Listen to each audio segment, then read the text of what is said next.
തദ്ദേശ തെരഞ്ഞെടുപ്പിലെ UDFിന്റെ welfare party ബന്ധം ചൂണ്ടിക്കാണിച്ച് രൂക്ഷമായ വിമർശനവും ആക്രമണവുമാണ് ഇപ്പോൾ CPM നേതാക്കന്മാരുടെ ഭാഗത്തു നിന്ന് ഉണ്ടാകുന്നത്. UDF വെൽഫെയർ പാർട്ടിയുടെയും ജമാഅത്തെ ഇസ്ലാമിയുടെയും സ്വാധീനത്തിലാണെന്ന ആരോപണം കുറച്ച് ദിവസമായി CPM നേതാക്കന്മാർ മുന്നോട്ട് വെക്കുന്നുണ്ട്. അതൊരു പടി കൂടി കടന്ന് UDF അധികാരത്തിലെത്തിയാൽ ആഭ്യന്തര വകുപ്പ് ജമാഅത്തെ ഇസ്ലാമിക്കാണെന്ന മുന്നറിയിപ്പ് നൽകുകയാണ് AK ബാലൻ. ഇതിലൂടെ പൊതുജനങ്ങൾക്ക് കൃത്യമായ രാഷ്ട്രീയ സന്ദേശം നൽകുകയാണ് CPM ചെയ്യുന്നത്.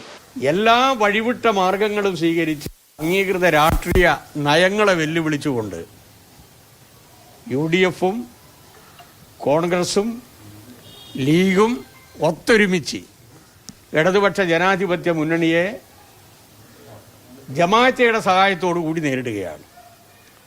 ഇത് കേരളത്തിലെ ജനത തിരിച്ചറിയുന്നു എന്ന് മാത്രമല്ല, ഇനി രണ്ടാം ഘട്ട തെരഞ്ഞെടുപ്പിലേക്ക് പോകുമ്പോൾ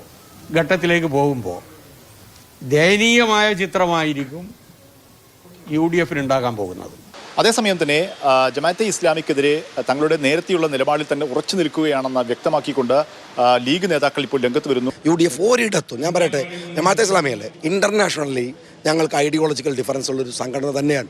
ഞങ്ങളങ്ങനെ ഒരു തെരഞ്ഞെടുപ്പിൽ ഒരു അംഗം വോട്ട് ചെയ്തുകൊണ്ട് ഓരോ നന്നാക്കി പറയുന്ന പിണറായി വിജയൻ സ്വഭാവമൊന്നും ഞങ്ങൾക്കില്ല. അതേസമയം തന്നെയാണ് ഇപ്പോൾ LDFുമായും ജമാഅത്തെ ഇസ്ലാമി ബന്ധമുണ്ടാക്കിയിട്ടുണ്ട് എന്ന് കഴിഞ്ഞ കുറച്ച് ദിവസങ്ങളായി UDF നേതാക്കന്മാരുടെ ഭാഗത്തു നിന്നും, പ്രത്യേകിച്ചും വെൽഫെയർ പാർട്ടിയുടെ ജമാഅത്തെ ഇസ്ലാമിയുടെ നേതാക്കന്മാരുടെ ഭാഗത്തു നിന്നൊക്കെ ഒരു പ്രതിരോധം ഉയർന്നു വരുന്നുണ്ട്. അതിനെ ഇന്ന് മുഖ്യമന്ത്രി തന്നെ നേരിട്ടെത്തി അതിനെ നേരിടുകയാണ്.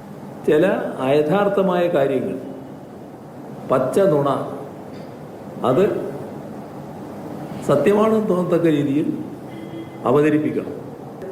വലിയ പ്രചരണം നടത്തുകയാണ്. ആ പ്രചരണം കൊണ്ട് ഉദ്ദേശിക്കുന്നത് എന്താ?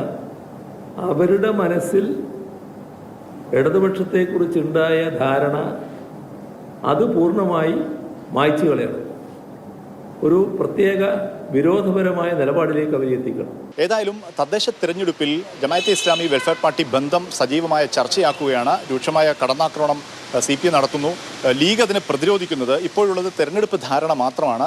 അതിനപ്പുറത്തേക്കുള്ള ഒരു സഖ്യമോ ഒരു ആശയപരമായ യോജിപ്പോ ജമാഅത്തെ ഇസ്ലാമിയുമായി ഇല്ല എന്ന് പറഞ്ഞുകൊണ്ട് തങ്ങൾ ദീർഘകാലമായുള്ള മുസ്ലിം ലീഗിൻ്റെ രാഷ്ട്രീയ നിലപാടുകളെ അതിന് കളങ്കം വരാതെ നോക്കാൻ ഒരു ശ്രമം ലീഗ് നേതാക്കന്മാരുടെ ഭാഗത്തുനിന്നുണ്ടാകുന്നു. ഒപ്പം തന്നെ UDFിനെ പ്രതിരോധത്തിലാക്കാതെ നോക്കാനുള്ള ശ്രമവും ലീഗിൻ്റെ ഭാഗത്തുനിന്നുണ്ടാകുന്നതാണ് KM ഷാജിയുടെയും MK മുനീറിൻ്റെയും പ്രതികരണത്തിൽ നിന്നും വ്യക്തമാകുന്നത്.